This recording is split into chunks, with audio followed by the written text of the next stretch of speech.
Пожарот кај село Чифлик од задната страна на водно ставен под контрола. Огнените јазици стигнаа и до првите објекти во селото, но брзата реакција на локалното население, скопските пожарникари и екипите на ДЗС спречија трагедија. Успеавме да обезбедиме брза реакција и како приоритет ги дадовме да ги спасиме објектите кои беа во непосредна близина. Успеавме во тоа за наша среќа.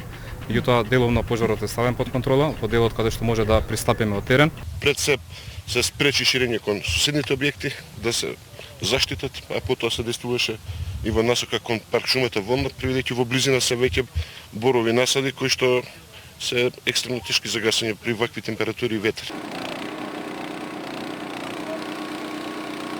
Откако терен се направи обрач и против пожарните служби успеа да го пренасочат пожарот на терен на кој не може да се пристапи пеш или со возило, мораа да интервенираат тракторите на ДЗС.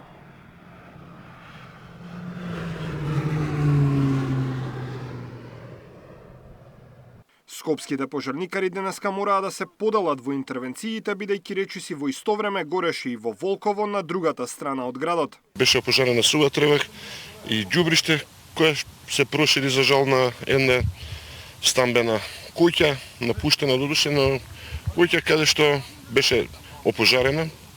Голем дел од ресурсите ни беа насочени кон таа локација, но успеавме да се справиме и со оваа ситуација паралелно, така да за наша среќа немаме посериозно оштетување на опремата и техниката, немаме повредени колеги, тоа е најбитното. Со растот на температурите во топлотниот бран се зголеми и обемот на работа на противпожарните служби, па во просек дневно мораат да се справат со 15 на пожари на отворен простор.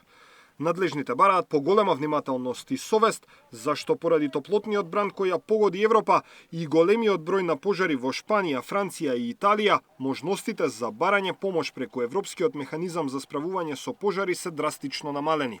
Даниел Василев, Сител телевизија.